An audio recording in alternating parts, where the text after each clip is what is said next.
ang mga domestic workers, return domestic workers, isa sa mga katanungan namin kaugnay sa usapin ng Action Fund ay ang pagbibigay. Kasalukuyan pong nasa loob po ng batasan po ang mga kawani po o opisyalis po ng Department of Migrant Workers para po pag-usapan ang panibagong budget na ilalaan sa DMW. Mainit na pagbati sa inyong lahat.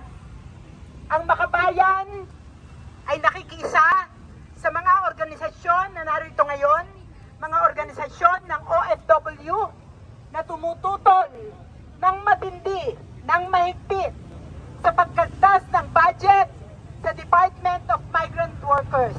Lebanon, may gera rin sa Syria, ang ating pong mga kapatid na nandoon sa North America at sa Europa. Ang mga livelihood program dito sa NRCO, ito pong Action Fund. Sabi namin sa kanila, anong mangyayari dyan sa inyong mga pagpapalista?